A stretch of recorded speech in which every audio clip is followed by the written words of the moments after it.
Tatlo lang naman yung common na issue ng ating alternator. Number 1 dyan is yung bearing. Pag tayo ay nakakarinig na nung parang kumikis-kis dyan, no? At pwedeng nagmumula yan sa bearing. Pwede rin naman sa carbon brush dahil manipis na yung carbon brush. Usually mga around 100,000 kilometers pwede nyo na ma-experience yan. Then lastly, pinaka worst o pinakamahal dyan is yung kanyang IC. Yun din yung nakakonect dun sa ating carbon brush. So yan yung mga common issue ng isang alternator, at commonly iilaw ng red battery sign sa ating dashboard pag may problema tayo sa ating alternator.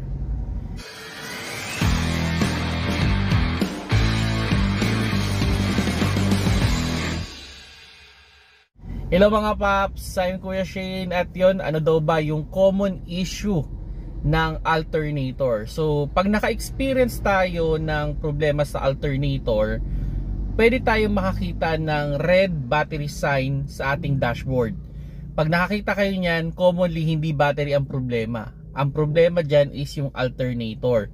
Pwedeng hindi na siya nagbibigay ng power sa ating kotse, kaya umiilaw yung red battery sign. Yung alternator, siya yung generator ng ating sasakyan. So once na nag-start na yung sasakyan, siya na yung almost bahala dun sa power ng kotse na kailangan. At yung battery natin is support na lang at charge ni alternator.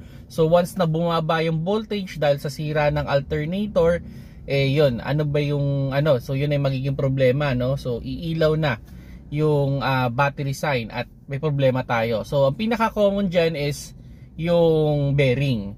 So through time, dahil nga continuous yung ikot niyan, and commonly medyo mas maliit yung bearing na ginagamit sa alternator, kaya siya yung unang tinatamaan. And normally dalawang bearing yan, meron sa harap at meron din sa likod. So both na yun pinapalitan o sinasabay na palagi yon.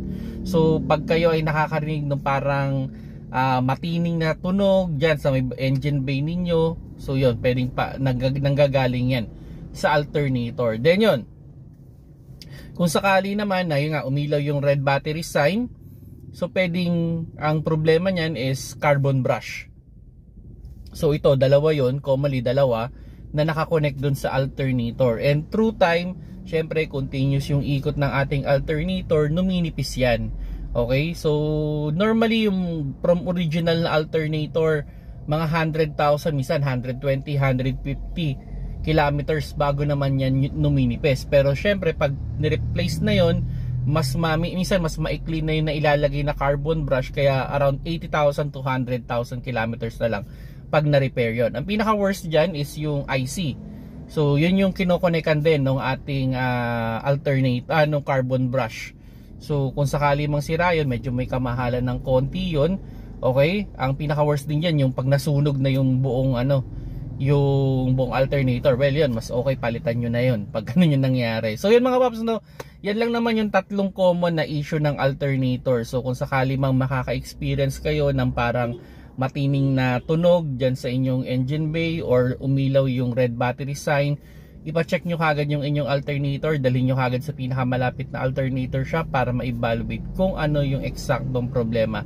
Ang pinaka-reminders ko lang dyan, pag umilaw yung red battery sign, huwag nyong papatayin yung sasakyan, kasi there's a possibility na nakaasa na ang inyong sasakyan sa battery at hindi na nagsusupply ang inyong alternator. Kung nagustuhan nyo yung video, pakilike na lang mga paps.